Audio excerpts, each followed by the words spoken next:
reading of the district's mission statement, providing an exceptional education where all students are known, valued, and empowered to thrive. Are there any additional items for the agenda? Hearing none, do I have a motion to approve the agenda? So moved. Motion by Kevin Bourne, do I have a second? Second. Second by Joni Olson. All those in favor say aye. Aye. Those opposed say nay. Motion carries 6-0. Recognition of visitors, we have Michael Roy here from the Janesville Journal, so welcome. Positive recognition. Do we have any positive recognition this month? I do. I got a list too. Good. Eric gets mad at us when we do this before he talks, so. I know. Winter sports have come to an end. We've had great seasons by all of our winter sports. Our girls and boys basketball team ended up with only 5 losses on the year. They made it to the semifinals of the section tournaments, so just a great season overall. Wrestling made it to the finals of the section for team. I had 6 individuals go to state, and they came out of the state tournament with 2 state champions. And then we had large group ensemble for chamber choir, got a superior rating. And then today we had band, large group, and they received an excellent. So. Okay, I've got a few things. Erica Ellertson completed in the spelling bee, because she was our winner from here, so that got rescheduled because of a storm. And then I couldn't keep track on Facebook, but there's a lot of math people that have gotten places and awards and all that fun stuff, so I'm not even gonna begin to name everybody. I did see that Heather Moore for 4th grade got a 25 in 2025 scholarship recipient, so that was pretty cool. There was a bunch of elementary kids that went to an all-star choir for them. I did see that our own Josh Sorensen led a session at the Minnesota Music Educators Association Midwinter Clinic. And then I think he did something else that day too. And then as for the spring season, that's just getting started, and speech is off to a big hit. This last weekend, they ended up as Gopher Conference champions. Wow. They got 2nd place overall in the meet.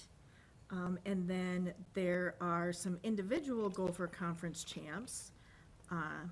John B, Eric D got 2, Rochelle, Allie, and Claire, they're all Gopher Conference champs. Wonderful. So, lots of good things happening. Anybody have anything else? Monica's got her Chromebook fixed? Yep. Okay.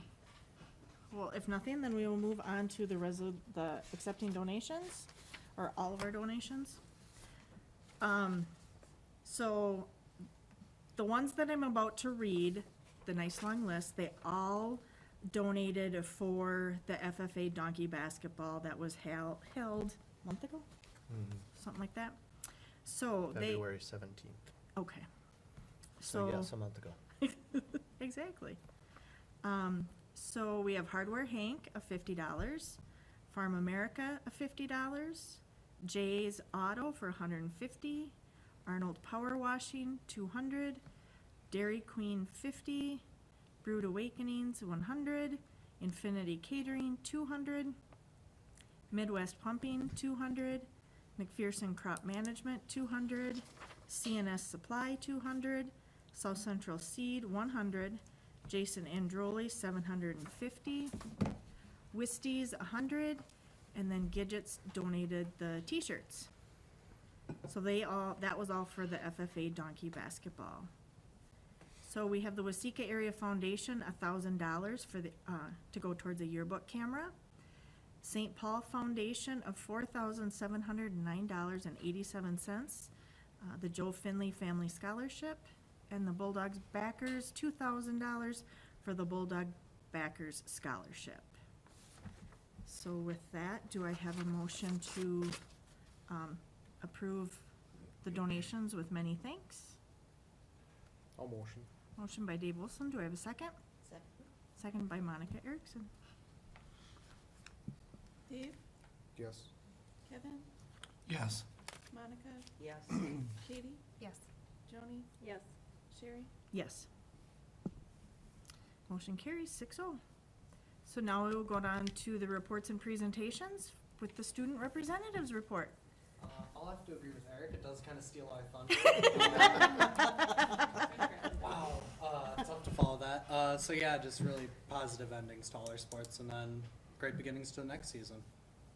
Great senior year for you, being on the basketball team. Amazing, and then Yep. it's great to see the girls basketball team doing just as well. It's Exactly. awesome. Any, Just about every athletic slash event won conference, right? You know, Yeah, I think speech winning. we've had 5 conference Mhm. championships this past Yeah, year. it's very impressive as far as conference championships go. yeah, Even if we don't win sections or, you know, make it as a state, Mhm. winning conference championships Conference is ours. is something that we haven't done Yeah. in a long time, so. yeah. Anything else happening? Nothing off the top of my mind. Okay. Swing show, Oh yeah, that's rolling up here in 2 weeks. half a month. Yeah. Everybody all prepared? Getting there. Okay, I'm excited to see it. Yes, we are. Okay. Any questions for Ethan? Academically, anything happening? You hearing anything from the student body or anybody? Just everyone scrambling as the quarter ends, kind of. Gotta clean up everything before it ends and it's solidified. But that's always the usual. Okay. Okay, well then we'll move on to the superintendent report. Okay. Just some stuff that we've been working on here at school. Wendy and I have been talking a lot about budget and revised budget, so she's in the process of our revised budget for fiscal year 25, which we're in currently, and then working on setting up our budget for the fiscal year 26. And then we're starting to learn more about a small and rural schools achievement grant. We got an email the other day that we would be eligible for $42,000 possibly to supplement, not supplant. So it would mean that it'd be starting something new, something we wouldn't be currently doing. In the elementary, we had 47 students show up for kindergarten roundup. 9 of them are planning on Bulldog Academy as of right now. 6th grade staff has done a great job with planning I Love to Read Month, which we're in the middle of right now. And then we had some 3rd through 6th grade students attend the Young Writers Conference, Young Writers and Artists Conference with Mr. Adams a few weeks ago. In the high school, they're just really getting ready for end of the quarter, ACT testing next week, and then getting all the scheduling done for the 25-26 school year. Activities, successful winter season, the speech championship, and then we have 13 students participating in the choir, solo, and ensemble on Saturday of this week. And then for spring sports, we have a total of 59 student athletes out for track, 7 through 12. Baseball, we have 7 through 12, we have 48 students. Softball, we have 34, and golf, we have 10. So we have good numbers for our spring sports. Golf is a little bit low, but To be honest, that number is higher than I thought it was going to be, so. When we get into the driver's ed part of the school, community ed, driver's ed is set to go. We have to renew that every year, and we just got our renewal. Pathway scholarships that we get for our preschool and SAC and wraparound programs, those were submitted for next year. We've taken over youth volleyball, so that's that goes through community ed now. And Samantha applied for a grant. It's called Garden in a Box, and she received the grant, so we'll have 9 3x3 raised garden beds and all the supplies needed. And she's working on some more summer recreation and enrichment opportunities are in the works. Buildings and grounds, that's been a little crazy around here lately with the switch of sports. Trying to get all the fields ready to go. Swing show's in 2 weeks, so the stage got set up today. And then with winter coming to an end, hopefully, the custodial staff has been working on opening up the sports complex and the bathrooms and everything. And when they opened it up last week and turned on the water, they discovered that we had some water leaks. So those were fixed today. There happened to be 3 water leaks. And the plumbers that came in to fix those today gave ideas on ways we can make it more effective during the winter, so hopefully it doesn't freeze. And then in a little bit, Adam Mateski is here. He'll be talking about Chromebooks for the future, and then also about some switches for our servers and access points for our Wi-Fi throughout the building, and some work he's been doing with that. Also, he's working on upgrading our cybersecurity, making good progress on that, and by May 15th, all staff will be required to have 2-factor authentication when logging in. He's also getting ready for testing. He's in charge of all of our testing. So him and Mr. Rysdam went out to Farm America last week and checked everything for ACTs that they do out there. MCA is starting in a couple weeks, so we're ready to go with those. For HR and the work that Annika does, we're just looking at staffing for next year, and then some staff appreciation stuff that NHS would like to do. Laura's working on food drive. That ends this week. March is food drive month, so everything that we bring in as a school is matched by the Minnesota Food Share, which is great. Dental clinic is coming up, and then our wellness assessment for the school is due this year. So her and Murray have been working on that. Other than that, just a few other things. Our school resource officer has been working with the county on a diversionary program that we're going to pilot here. And that program is working to restore criminal behavior before it enters the criminal justice system. She's also working with on DARE, and getting ready for DARE graduation. Special education is working on creating a new evaluation tool, so it's the same in all 4 districts that they work with, and then doing the same thing with the IEPs. So that will be great. As far as the work I'm doing, just trying to keep up with legislative changes, which it's hard to know what's going on right now because they're just starting to really get into it. There's been over 2,000 bills that have been presented up to this point. And we have to do a civil rights data collection every 2 years. So that's coming up on April 7th. So I've been working on that. And then also looking at the weather because there is a potential blizzard again this week.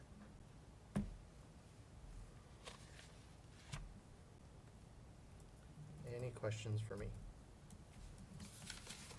What kind of, things are you guys looking at for the small and rural schools achievement grant? We haven't really looked into it. Wendy's looked into it more than I have.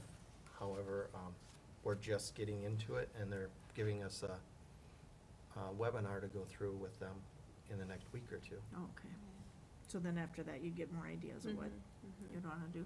Yep. Okay. Yep.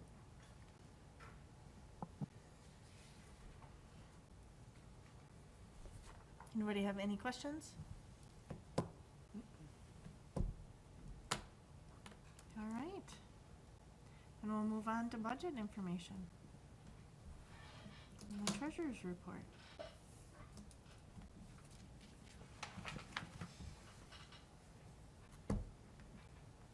Yeah, so you can scroll down to the next slide. We've got our cash balances following our trend, of course. We did have a CD that matured, and we broke it out into 3 different ones to kind of stack them, ladder them, I guess Sean calls it. So we'll have CDs maturing at different times, so we can take advantage of the higher rates right now. But nothing locked in too super long if rates really fall at any given time when we're renewing, so. So there's that. The next slide has our enrollment student counts right now. Looks like there was a net 0 change, but a couple classes had gains and losses. Nancy updated the preschoolers who all turned 4 and turned 5, so you'll see those kind of ages shuffling through there.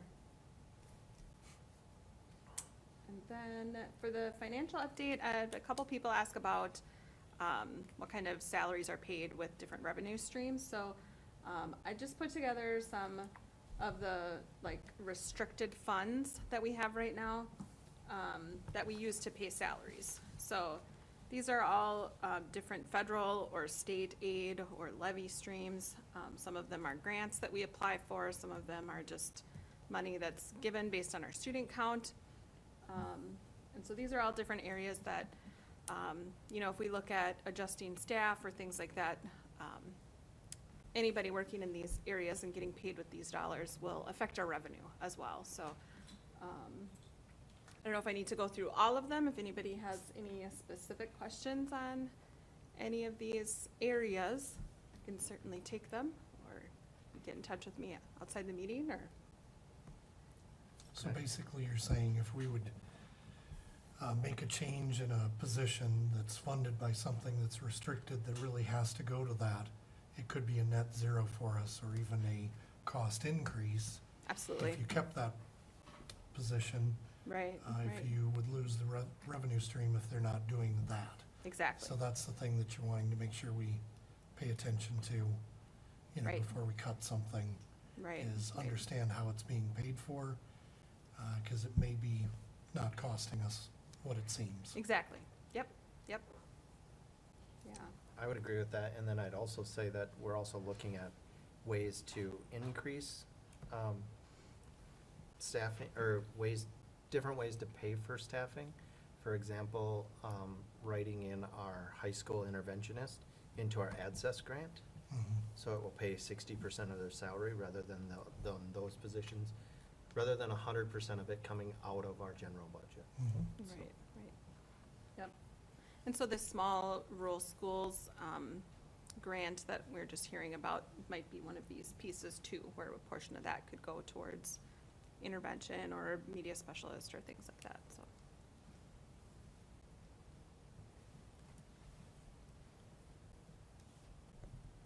But then that's the end of my report, so if there's any questions on anything specific in there, we can look at that. I kind of jotted down different numbers here and there, but otherwise that's kind of the report for today. They have access to this, correct? I believe so. Yep. Okay.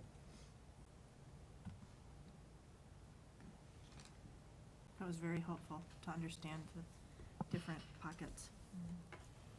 Any questions for Wendy? All right, we will move on to the consent agenda. Does anybody want anything removed from the consent agenda before we approve it?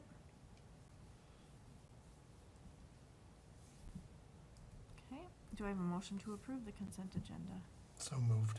Motion by Kevin Bourne, do I have a second? I'll second. Second by Joni Olson. All those in favor say aye. Aye. Those opposed say nay. Motion carries 6-0. Any updates on strategic plan? I would tell you that most, if not all of the stuff that I talked about earlier in my report, goes towards the progress of our strategic plan, along with everything we talked about last Wednesday in our long meeting about curriculum and, instruction. Okay. Then we'll move on to old business. The approval for JWP grades 5, 8, 9, and 11 students to take the Minnesota Student Survey. Is there any questions on that before we move to approve?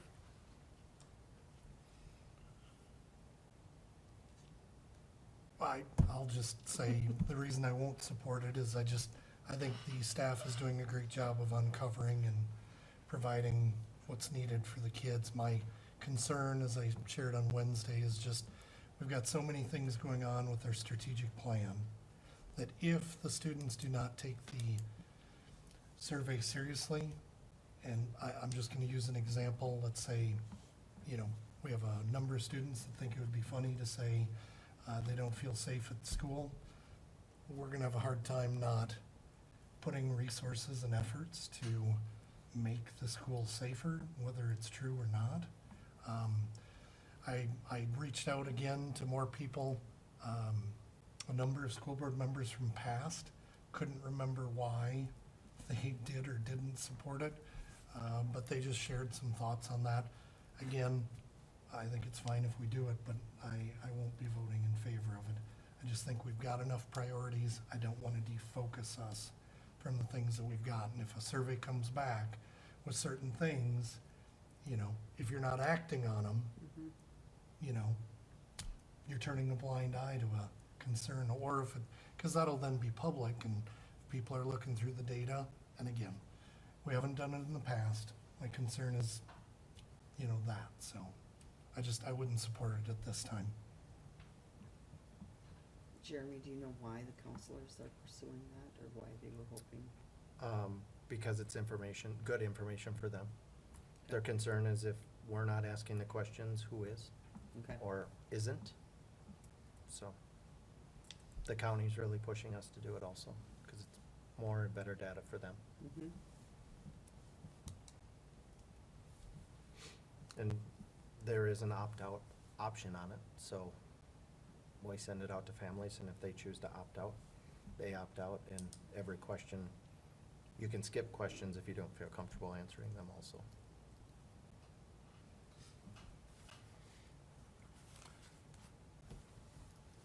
Okay. Any other questions? Okay, if not, do I have a motion to approve those students to take the Minnesota Student Survey? I'll make a motion. Motion by Katie Cahill, do I have a second? Second? Second by Monica Erickson. All those in favor say aye. Aye.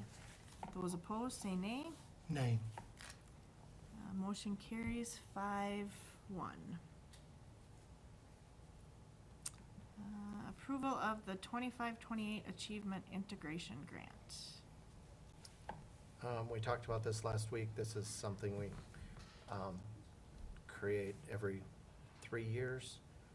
Holy Hannah, that's really small. This is the newest one. We did send it off to the state last week.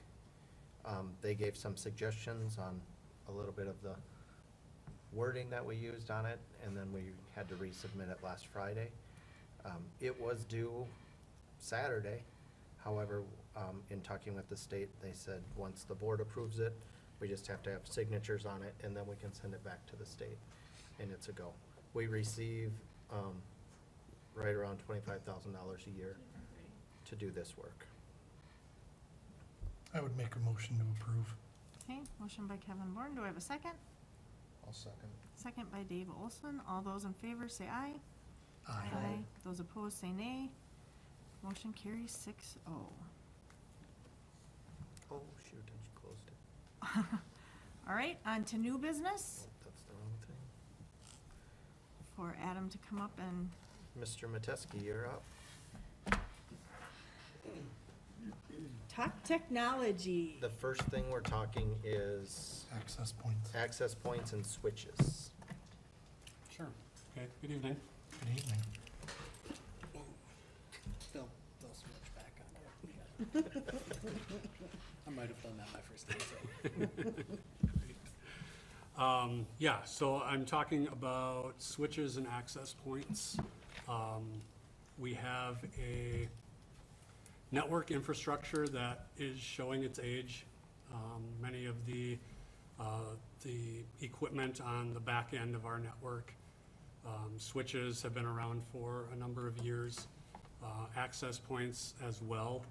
And so one of the things on the list of my predecessor, Mike Birding, was to look into switches and access points. Obviously, last year, we felt that upgrading our security cameras was much needed, and so we completed that project last year.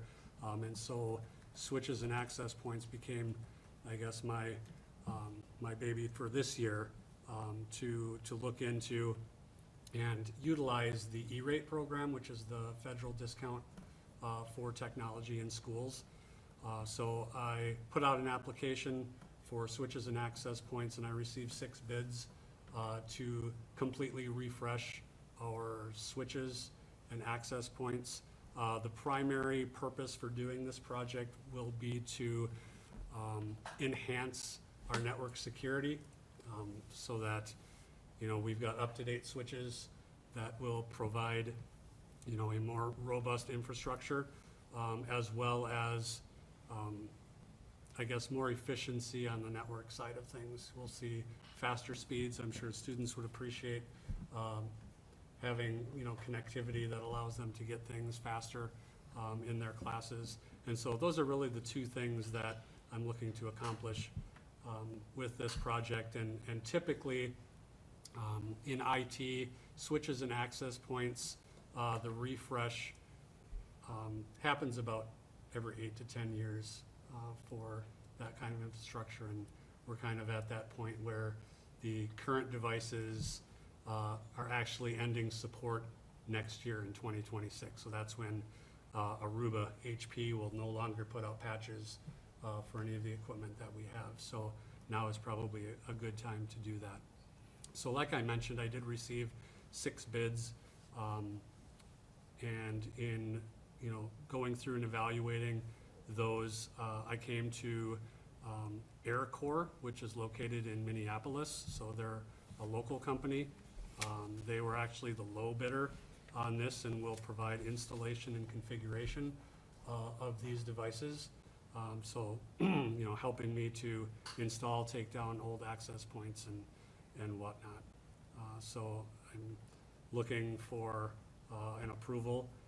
The total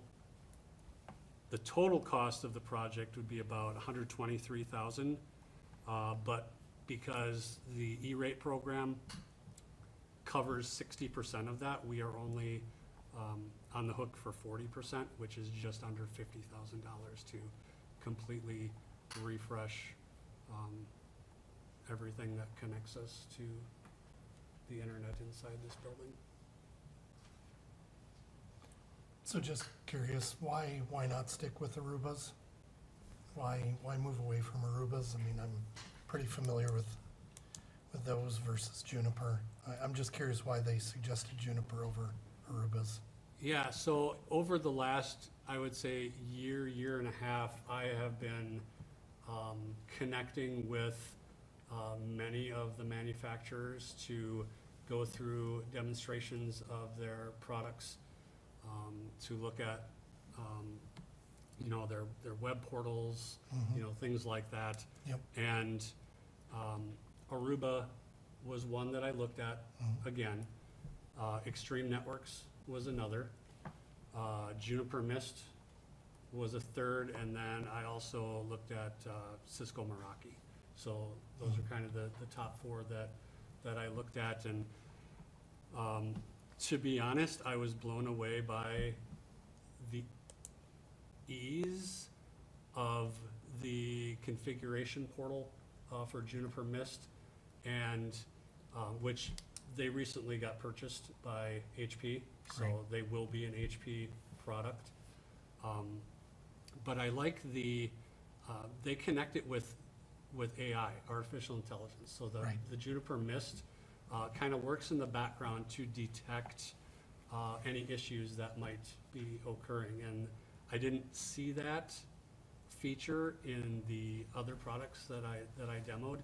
And like I said, I was very impressed by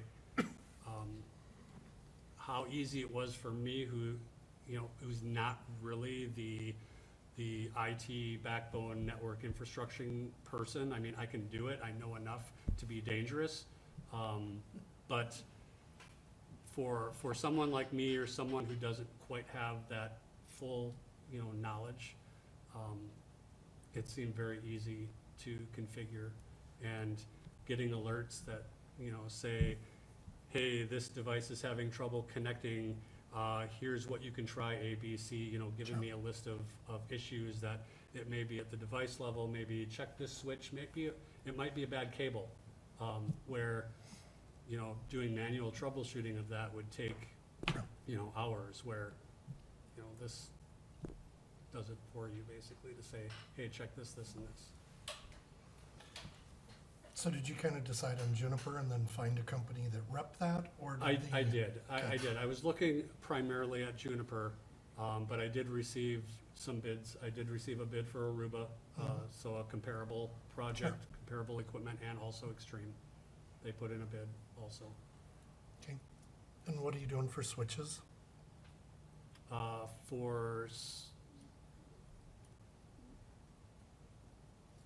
Explain. Are you hardwired switches, are we talking? Yes, hardwiring. And are And those we'll have also Junipers? Fiber connection throughout the building from closet to closet. And are those also Junipers? They will be, yes. Okay. Every they're switch in providing the the- building is okay. being I taken out. didn't know if and- those would be Cisco switches or, Juniper access points and then, Juniper, the whole thing. got it. Yeah.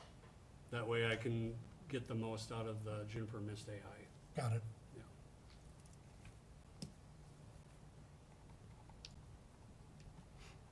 Looks like you've done your research. Any other questions? Okay. Do I have a motion to approve the Juniper switches? So moved. Motion by Monica, do I have a second? I'll second. Second by Katie. All those in favor say aye. Aye. Aye. Those opposed say nay. Motion carries 6-0. Thank you. So, now discussion about new Chromebooks and Chromebook carts. Okay, Adam? Take her away. Okay, we're also at that point in time where our current Chromebooks are 4 years old, and we're looking to refresh them. I've seen a number of them, again, showing their age and showing their wear and tear by students. Not just the accidental put in my backpack, I set it down, it gets bumped, it gets broken. But the actual wear and tear of the actual devices, hinges are starting to break off of the plastic housing, and just things like that. And I've seen an uptick in the number of devices over the past year that have needed to be sent in for repair, which, again, leads me to, okay, 4 years, I think that's a good time to look into a replacement of those devices. At the admin level, Jeremy, Wendy, the two principals, David and Jeff, and I have met a couple times to talk through what does the future of device use look in a JWP classroom. We had some ideas of going to a cart-based model where all the Chromebooks are in the classrooms in a cart. And there are, obviously pros and cons to this model, pros and cons to our current one-to-one model where students are issued a Chromebook and they take it with them and use it, at home, bring it back to school. We also wanted to get some feedback from our staff members. And so we put out a survey that just gathered feedback because we didn't want to make this, a unilateral decision on, if we wanted to go to carts or if we want to continue our current one-to-one program. We weren't pushing one or the other. We were looking for feedback on, what are some of the benefits of one-to-one Chromebooks? What do you see as a possible benefit of housing Chromebooks in a cart in your classroom? And, the majority of the feedback came to us and basically said, yeah, we support the idea of Chromebook carts. One, because of device damage. That was one of the top two reasons that they supported that. The second one is to possibly eliminate distractions. Having a Chromebook in front of you as a student, you can be distracted by all kinds of things if you're in a classroom. But if you have a cart, the teacher has the ability to say, well, the Chromebooks, we're not going to be using Chromebooks today, so they stay in the cart, and that eliminates the distraction in the classroom. When they need a Chromebook, they're available, and they would be available in every classroom for those students to grab and use. And the teachers, the staff realize that there may be some changes that need to occur, perhaps classroom management or the time that it takes to have the students grab a Chromebook, open it up, log in, get ready for class. But I think the pros of using carts, outweigh the cons of that. And so we're leaning towards going with that cart-based model. Not just because of our own thoughts regarding this program, but it also seems to be a trend nationally as well. I found a number of articles that suggest that schools are trying to reduce the screen time and go to a cart-based system. You have large school districts like Los Angeles, for example, that has the clamp down on their cell phone policy where they've completely eliminated cell phones or are trying to eliminate cell phones, but they're also trying to limit the screen time that their own students have with devices. And that's something that's catching fire all over the country. And I know Dave Rysdam is a big proponent of this. He's seen such an uptick in student responsibility and achievement in the classroom with just eliminating some of the cell phone usage in classes that we're thinking, okay, let's take the next step and go to the moderation, I guess you could say, of Chromebook use in the classroom. So when I have gathered information on Chromebooks and got quotes on Chromebooks, we're looking to acquire a few more, probably 100 or so more than what we normally would get if we were one-to-one, just because we now need to supply all the carts that will be available in the classroom. So we're looking at anywhere from 150 to 200 extra Chromebooks that we would purchase or that we would acquire by doing this. And so again, put out to some of the vendors that I work with to get some quotes, to get some information, some demo devices to try out. And so I've been looking at all that information and came to the conclusion of going with a computer company called CTL. They are providing us a 4-year lease, as is Trafera and DCW. Those are the 3 companies that I've worked with to get comparable Chromebook quotes from. But I've been very impressed by the CTL device. I brought my demo unit here. You know, it looks very similar to, you know, your Dell Chromebooks that you have here. But these are clamshell version, which means they don't like open all the way to be a tablet. And that is based on, you know, feedback that I received from teachers, that students don't really use the tablet function of the Chromebook, and generally that's a more expensive option for that. So if we can eliminate that, we can bring down the cost. We still have the touch screen that the younger students love, so we're going to continue to do the touch screen. But what I like here is one of the things that students have mentioned is they want to be able to use the camera this way. And for a Chromebook, I've got a camera that faces this way, and I maybe have a camera that's on the base that points up, so now I have to kind of manipulate my Chromebook to do that. CTL, their design, they have a camera on a swivel. That seems to be very solidly built. I was a little, you know, hesitant about that, but it seems to be pretty solid. And so now, you know, if they need to use the camera in front, they can do that. And so you've got, I think you've got the lease 3 of, I different, gave a copy three, out. three different lease information in front of you. My suggestion is to go with CTL for the reasons that the other 2, Trafera and DCW, those are Lenovo Chromebooks. CTL is a specific, they're getting into the education space. They're, from what I understand, American-made, so they're put together, manufactured in the United States, and they do a lot more packaging with their features. So some of the things that I'm looking for, not just the Chromebooks, but with the Chromebooks come the Google license, where you connect it to our Google console. And CTL packages the license with the device cost. Trafera, DCW, they add that as an extra cost.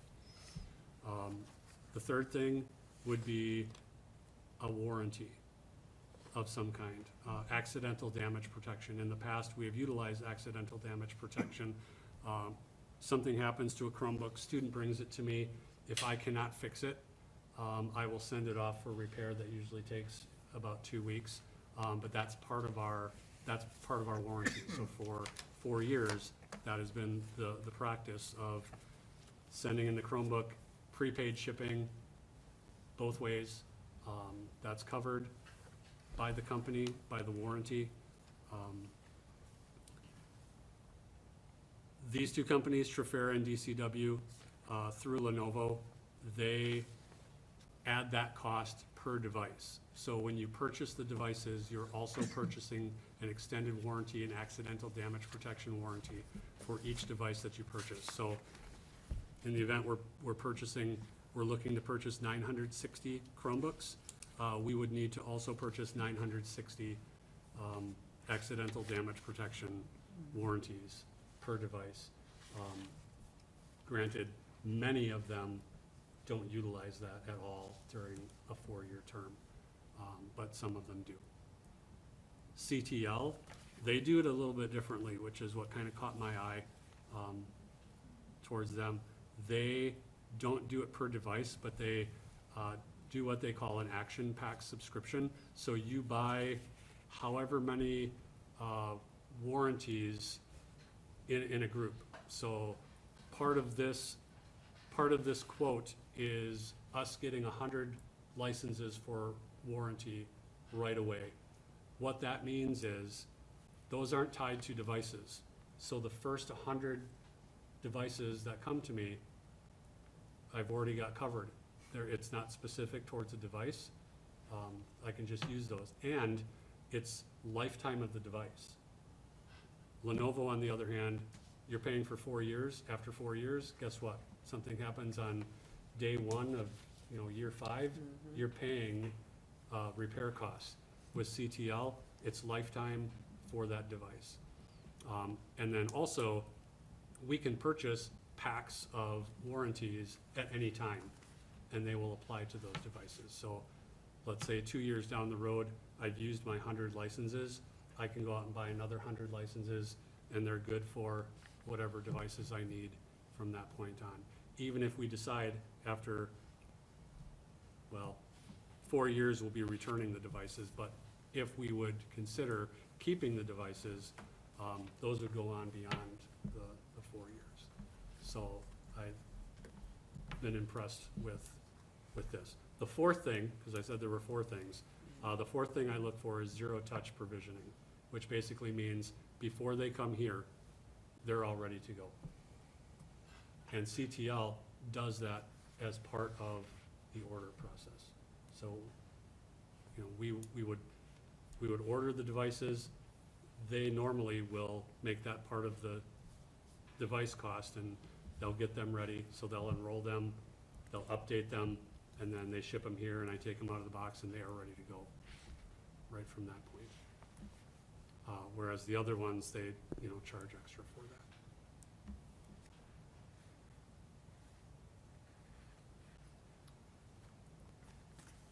Can I ask a question? Yeah? Absolutely, So you're going carts K through 12. K through 12.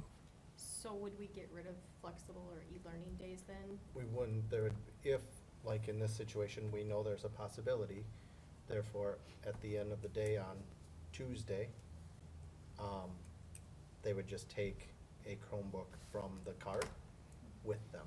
What about chargers then? Okay, Chargers are a nightmare, aren't they for you? they are, yes. To address the question of devices going outside the building, we realize that we may still have some families that need devices or depend on devices coming home. We are not looking to, totally close the door on Chromebooks leaving the building. We would like as many of them to stay here as possible. However, we will be working on creating a flexible system in which students can check out a device at the end of the day, probably from their last hour class, take a Chromebook home, use it. If they have homework, they have projects that they're working on, whatever, they can take it home, they can use it, and then they'll bring it back the next day, check it in with the cart that they took it from. We want to be as flexible as possible. We're not trying to, close the door on anything, but we're trying to come up with ways that make it work. The charger question. I'm looking at carts that don't need to require chargers per se from here, because wiring carts with chargers is a nightmare. There are carts out there that have all those charging cables already built into them. I'm looking at those for our use here to supplement what we already have. K through 2 already have Chromebook carts in their classrooms. We will still utilize those same carts, but we're looking to add carts for grades 3 through 12. I don't think is that something that we're bringing tonight? Did we have the quote for the carts? I didn't put the quote in here for the Okay, carts. so that's something that we'll probably look at a little bit later on. The Chromebook thing is a little bit more time sensitive because of rising costs and tariffs and, Sure, sure. all those sorts of things. But as I understand, the carts will still, we could make a decision on the carts at a later time. But newer Chromebooks are gonna hold their charge a lot longer. And my hope is that when a student checks out a Chromebook at the end of the day, it will have a charge that will last Okay. for what they need it to do at home, and will not have to take a charger home. But all of the new Chromebooks will have a charger that comes with it. Yes, that's So correct. we'll have a charger for So every We'll have Chromebook, a charger for every plus Chromebook. all of the chargers that are in the carts. Okay. So you could just have a box on the cart with chargers and they could take one home with them. We could. The key is them bringing the charger back along with the Exactly. Chromebook. Yes. That's part of checking in. Mhm. If they don't check it in with the charger, Then we know who has it. then you know who has it. That's How part, many- that should be part of the checkout sheet. How many of our classes use electronic textbooks? Mm, Do we have a lot? No, Yeah, I wanna say it's Minimum? just a few. yep. And typically teachers use Google Classroom, so is the idea that they'll move more to paper type of assignments and work probably? Yep. Paper, or if they have a Google thing that they need to do, check out a Chromebook at the end of the day. So, Will they come pre-installed with Gemini? No. Right now, Gemini is not available for users under 18 in Google Workspace for Education. Okay. When do you see that changing? Or do you? I don't know.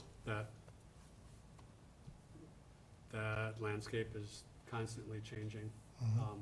Right now, Google, I can't even turn on Gemini for our students, even if I wanted to, because Google has, made that impossible for me to turn on. I can turn that on for our staff members, which I have, but not students. Got it. I would say maybe another year or two, they'll be looking to implement Mhm. some sort of educational focused Gemini version. Yep. But we have some teachers that are utilizing some educational AI tools, like School AI, Magic School Absolutely. AI, that they've been totally impressed by. And, Yep. it's more of the walled garden approach where, the AI only is gonna do this, small set of things. And if the students try to go off task with it, it brings them right back, Sure. because that's all it knows. So, yeah, that's an interesting landscape right now in discussion on all that AI stuff. And this is more of just a generic question. If we were to go away from Chromebooks and go back, say, to Microsoft, would we double or triple our budget needed to be able to run, one-to-one or, devices like that? Again, right, Chromebooks is by far from your standpoint, uptime, just being able to deal with issues. My frustration's always been that I have kids leaving here that don't know how to use any of the Microsoft Office, products. Yep. When they go out into the world, they don't know how to use Word, Excel, PowerPoint, and it's not quite the same. Right. So I keep going, I think that's when are come we up a gonna- couple times in discussions that Jeremy. when and are I we gonna have had. actually teach kids how to use the things that are actually out in the world? Correct. Because nobody uses Chromebooks. But I believe just the management would be at least double on Right, your I part. do know that, we do utilize, no, my terminology is gonna be bad, because Microsoft just upgraded their 365, it's not, Copilot 365, Mhm. that's what it is now. Yep, it is Copilot, And yep. so we have some licenses for that, and I do have, PSEO, a couple PSEO students, Sure, that are using, Absolutely not. a license from JWP, okay, on a device. So Okay. we are able to, go down that route with, Sure. with Chromebooks, and as far as I know, it works.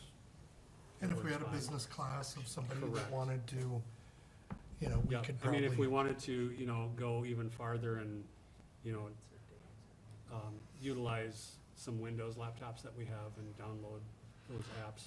but again, it would still just add layers It onto, would, yeah. I mean, yeah. So, But the management tools are kind of already there, with Azure and, mhm, and things to manage it, so. got it. No, I appreciate that. Could you just further on how homework would look? Because obviously from the student perspective, signing out a Chromebook and all that is just another speed bump or excuse to not do homework. Oh, why didn't you do your homework? Oh, I forgot to check it out.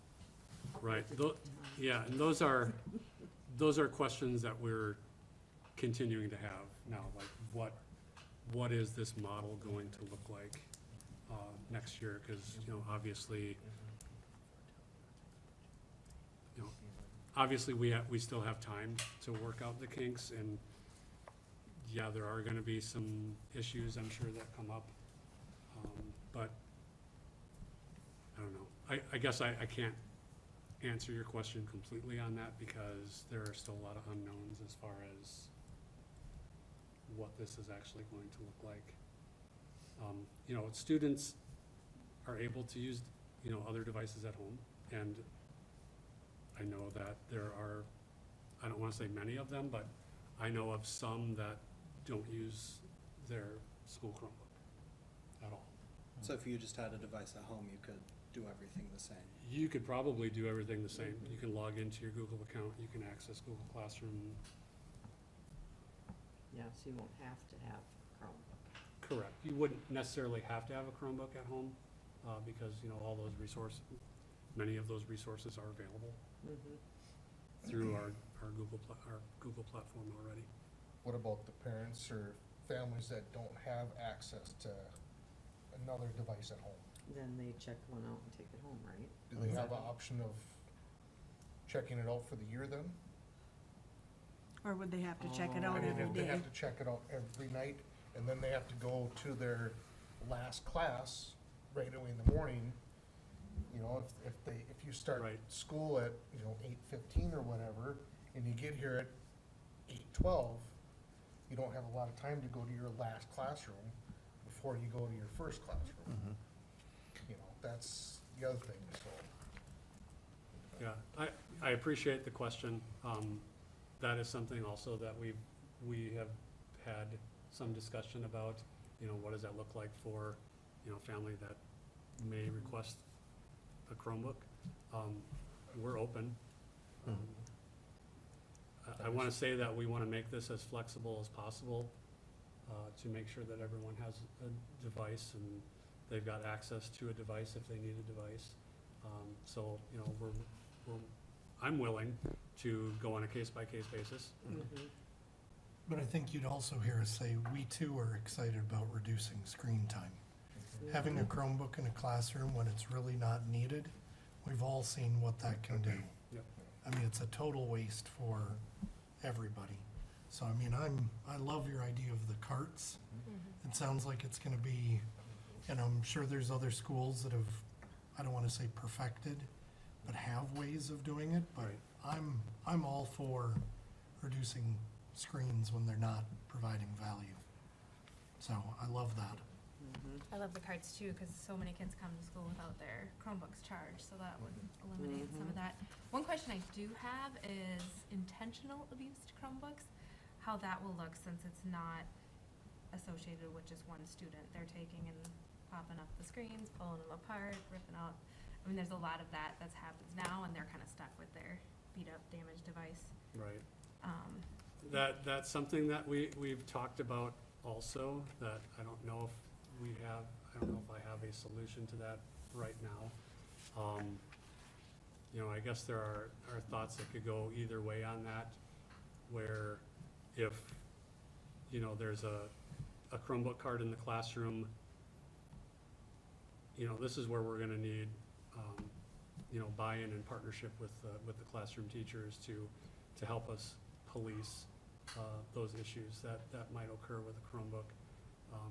Having a device assigned to students in classes, and hopefully somebody, speaks up about, hey, I got this Chromebook, there's a key that's missing, you can pinpoint it back to, the class before. Kind of hoping that doesn't happen with this model, but, I'm guessing that anything is possible. I'd love to say that going to a cart model is gonna take away, all the troubles of damage. But then, the other side says, well, now students don't have a device that, they're accountable for. Now they have, maybe 7 different devices that they use throughout the day. But You're gonna have to with look at. limit, with limited access. Yeah. So I guess I'm not totally convinced that we'll see a lot of damage. You know, I would have to say you'd probably see more damage if they're not accountable. Yes, yes. If they're not held accountable and if they don't have that exact same laptop number in each room, you're gonna have to assign each, you can't just go willy-nilly up there and grab any one. correct. They're gonna have to have assigned. And you're gonna put a lot more accountability on your teachers, signing them in and out in a lot more time. You know, if they have to look at each single one of them as they turn them in, that's a lot of time. I would agree, but I don't know that they'll have to look at each single one, because when the next student comes in, they open it up and they see something, Yeah. they'll be the ones that will be reporting it to the teacher. And we own these, right? So Yes. could these be like the higher quality ones, the ones that aren't as damaged, things that are sent home, the old ones? We could do that. If you're, like, people that Or- need them for a full year Yeah. or whatever, Mhm. Yeah, they're still using the ones here, but they have that device at home, so then Mhm. they can be responsible for keeping it charged. or on a quarterly basis, Or so you can whatever, see yeah. how they're doing. Mhm. And you can monitor that to see if they're using it, if it's even needed, right? Yes. That's all. Yeah.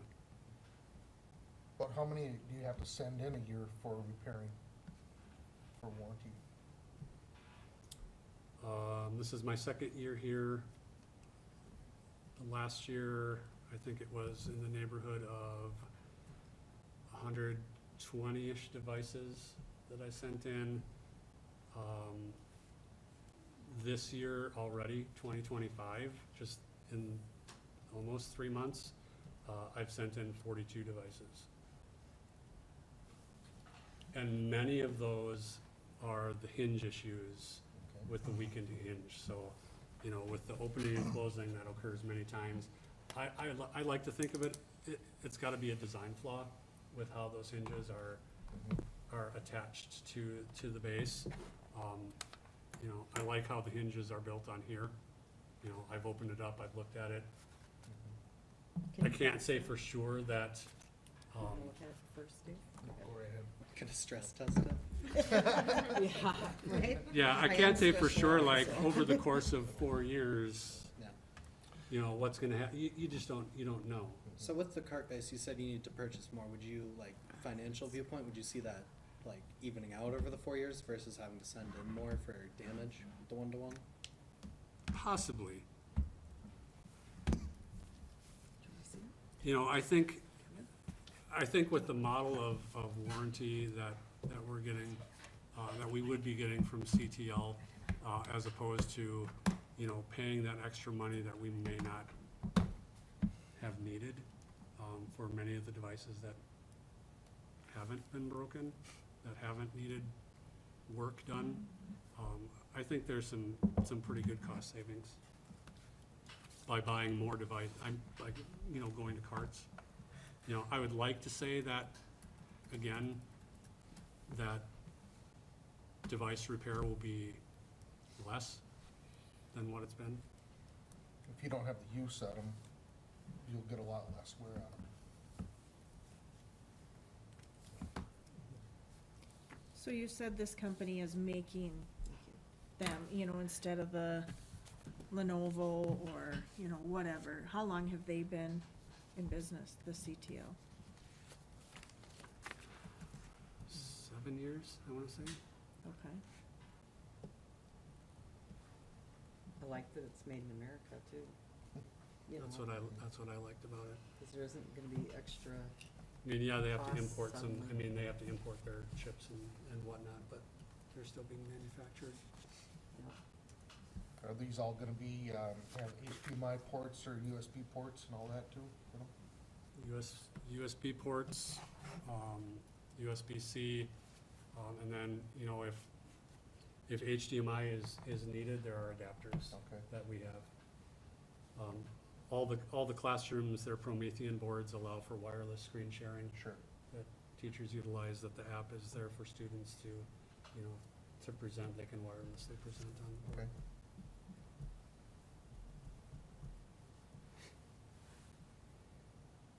Okay. So, at this point, this was just a discussion. So are you wanting to move forward with the CTL ones? And how soon do you need an approval? I'm pretty confident that CTL is the one that I wanna go with. As far as timing, I know in speaking, you know, with all the reps, from various vendors, they say when making Chromebook purchases, the sooner the better, just because lots of school districts, they wait until, you know, May, June, and then they get bombarded, and they just wanna make sure that they've got the stock. So, they said the sooner the better.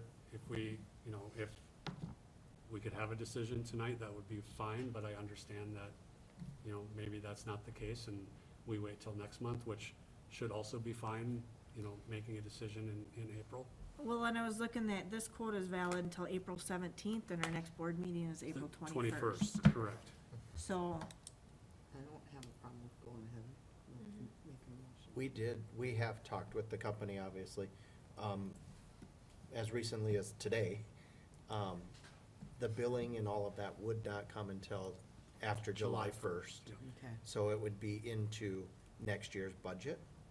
So Wendy, you could talk about that, if we feel like there's room in that budget. I'd rather spend Yeah. whatever it is, $93,000.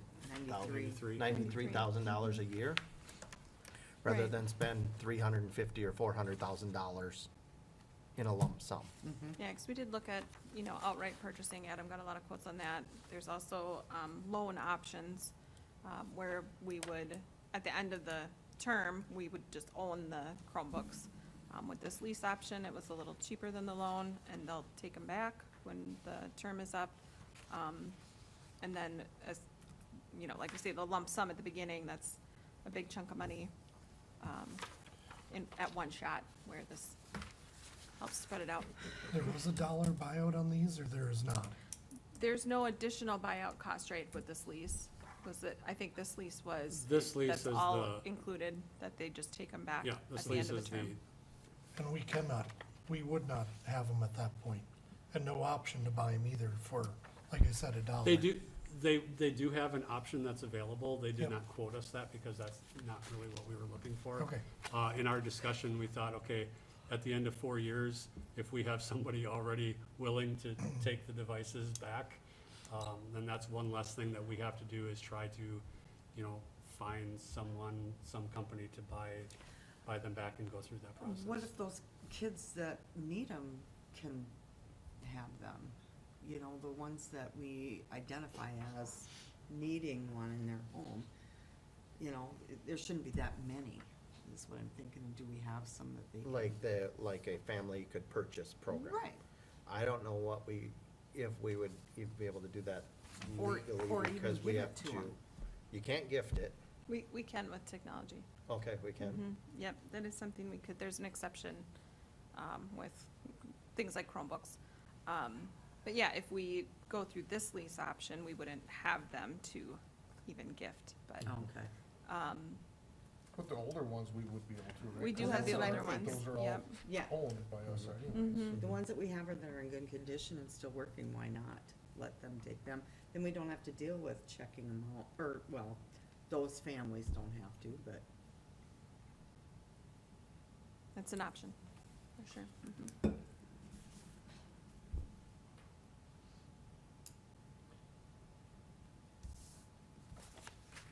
okay. Well, then I'm up for a motion, if anybody wants to make a motion to go with the CTL ones that Adam got a quote for. Or if we wanna wait till next month. doesn't matter to me. I mean, if Yeah. that's what, Adam, you wanna do, you know, I assume if you, in a month, you change your, you know, have some different, you can always come back. We can do something, but yeah, I'd make a motion to approve. Okay, motion by Kevin, I'll second. second by Monica. All those in favor say aye. Aye. Aye. Those opposed say nay. Motion carries 5-0. All right, Thank you. Thank Thank you you. for all your hard work and researching everything on both subjects. Does this particular one have to go back? I don't wanna say beat it up, but the cracks show when you lean on it. We could give it to your brother. Oh, then I don't know, that might be a little harsh then.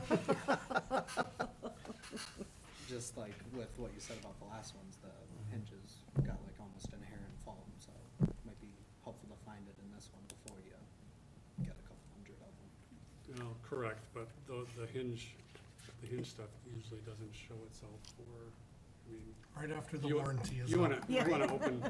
you wanna open and close this, 500 times I or think you 1,000 could find a times? student who's I'm sure I could. got I'm sure I could. anger built I up think inside Mr. on that Witz, Chromebooks. I think Mr. Shane Witz would like to build something that would Yeah. open and close that Like a spring trap that just goes. constantly. Thank you, Mr. Mateski. Thank you. Alrighty. On to negotiations. Yeah, we've gotten letters from certified and from non-certified to move forward with negotiations. My contract is done at a board meeting, so we can discuss that at our study session coming up and then go from there. What I'm curious about is as we start setting dates and looking at dates or nights of the week, just wondering about like we typically start with certified. And then once we start wrapping up certified, we'll start with non-certified. But I'm just curious if there's specific nights of the week that don't work for you or times that work better for you than other times. So I'm more curious about like certified. So Dave, Kevin, and Katie, are there days of the week that we'll try and stay away from athletic event evenings? That's what I was gonna say. The best we can, but are there dates or times that you know of now that, or days of the week that work better or don't work at all for you? I'm flexible. Outside of working until 5:30, you know, starting spring here, if that would be, you know, Mhm. starting later in the evening would be best for me, I guess.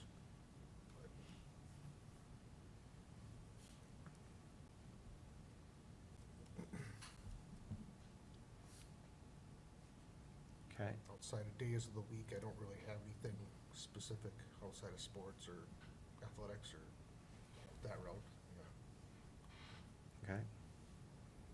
And what about the non-certified? Well, I'm the only retired. one that's here is Monica. Yeah, and I'm And retired, Joni I don't didn't, care. Joni didn't specify other than, evening activities that go on. And Monica's retired, so, Yeah. okay. So we'll get some stuff set up as we start to move forward with that. As Wendy continues to work through the budget and, we start hopefully hearing about what legislation's gonna do and if they're gonna put any money on the formula, and we know what's in statute currently, but we've also heard that they may be changing statute, back to zero. So we'll see what happens. We have a update tomorrow morning, Can with those legislation. things- Sorry, can those things come into action soon enough to affect next year, or will it next year be pretty okay and the following year is when we have to worry They about? can, They as soon as have they're to. signed, it Okay. happens, Okay, unless they put a date on it. okay, Similar to, the unemployment insurance, they gave us 6 days last time to get that figured out and ready to go. okay. So, and they have until June 30th to get everything done. They're done with session at the end of May, but if they go into, extra session, then they have until June 30th to get it all figured out. So, Okay.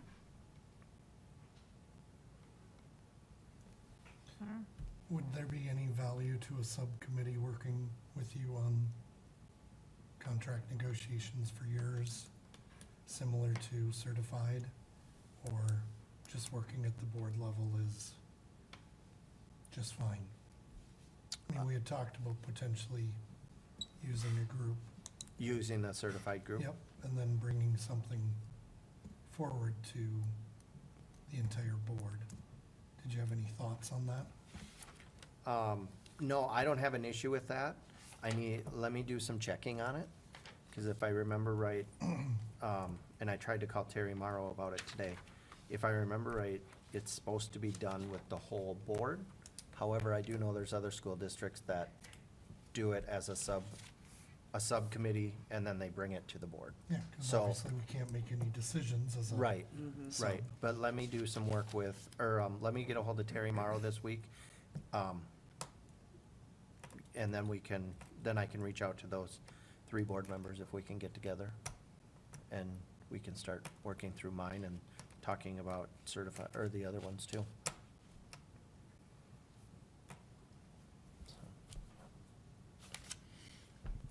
Okay. Anything else on that, on contracts?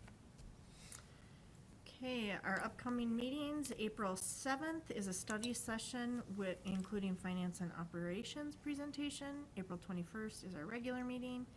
May 5th is another study session. May 19th is a regular meeting. June 2nd is a study session, including curriculum and instruction. And then June 16th is our regular meeting. So with that, I will adjourn at 6:46. April 7th does include the finance and operations. I would not expect that to go 4 hours.